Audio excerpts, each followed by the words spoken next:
सोच विचार मीडिया, सोच आपकी, नजरें हमारी।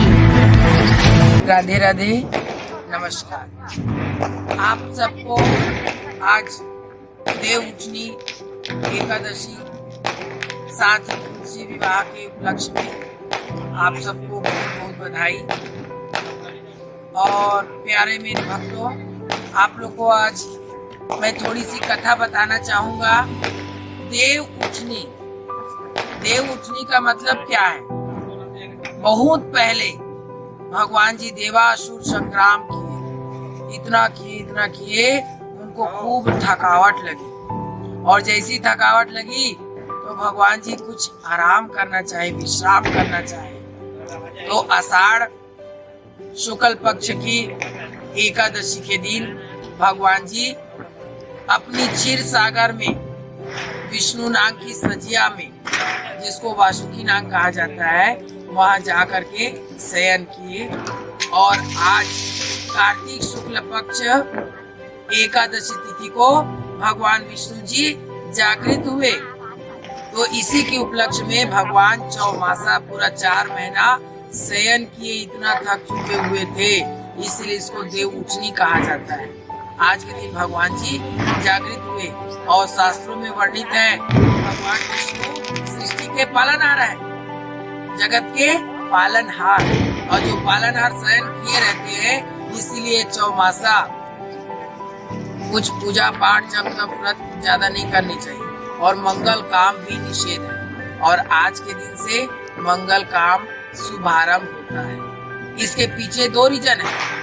नंबर 1, आषाढ़ मास में तुरंत बहुत पानी गिरता है, वातावरण दूषित हो जाता है, और ऋषि महात्मा घुमंतु लोग स्थायी एक ही जगह में रहकर भगवान का मानसिक रूप से भजन करते हैं, जिसको चौमासा कहा जाता है। और कार्तिक के बाद में पानी गिरता नहीं, ठंडी होती है, और किसान लोग का फसल भी हो जाता है। और फिर ये 4 महीने के बाद में फिर भगवान का दर्शन भ्रमण के लिए ऋषि महात्मा कृषि लोग सब निकलते हैं। इसीलिए 4 मास मल मास भी कहा जाता है। तो ये देव उठनी है। अब आप लोगों को इसके बाद एक छोटी सी और कथा बताऊंगा। आप लोग पूछेंगे शालिग्राम और तुलसी का क्या संबंध है, और हम इनका विवाह क्यों करवाते हैं, किस लिए कराते हैं। तो आइए हम आपको इनकी कथा बताते हैं। एक समय सागर का बेटा जलंधर बड़ा प्रतापी भयंकर राक्षस देवताओं के साथ ऐसा युद्ध किया कि देवराज का इंद्र भी छीन लिया और हाहाकार मचा दिया। देवताओं का राजा इंद्र भगवान विष्णु के शरण में गया। भगवान जी बचाओ बचाओ बचाओ।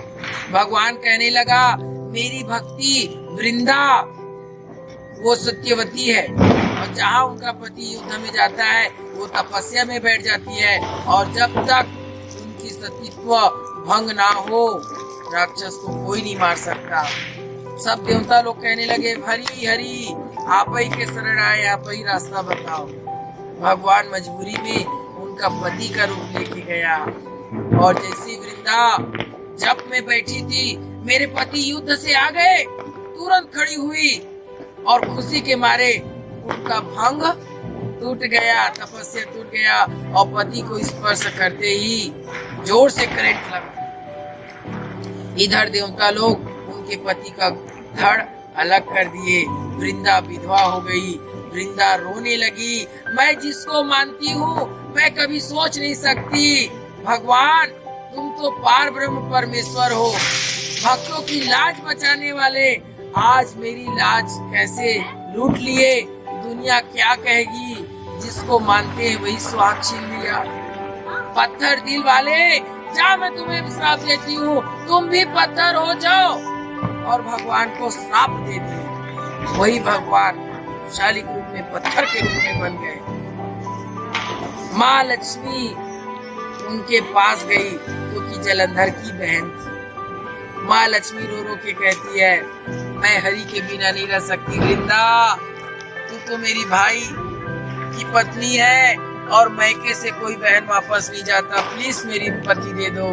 वृंदा ने आंसू पोंछते हुए आज हरि को दे दिए। हरि ने कहा कुछ नहीं मांगेगी। वृंदा ने कहा मैं क्या मांगूंगी, अब मैं किस मुंह से मांगू। तो भगवान ने उनको आशीर्वाद स्वरूप जब वो जल के भस्म हो गई, उन्हीं के भभूत से एक तुलसी का पौधा उत्पन्न हुआ जिसका नाम तुलसी हुआ।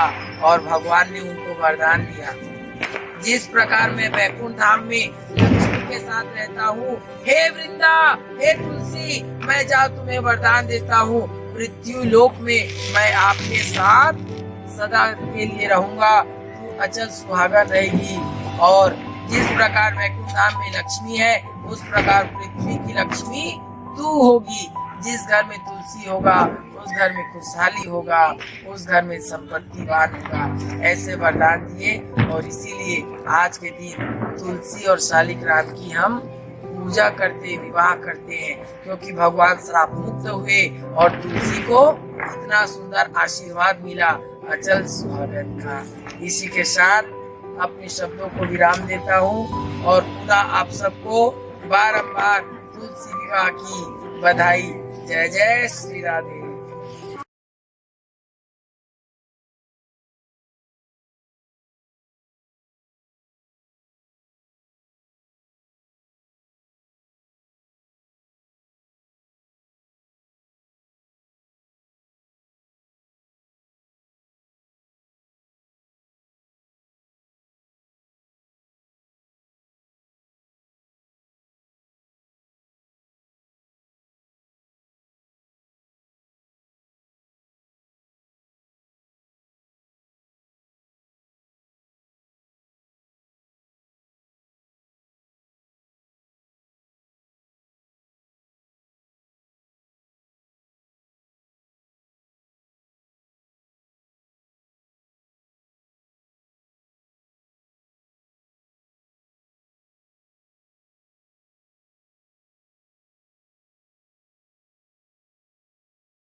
सोच विचार मीडिया। सोच आपकी, नजरें हमारी।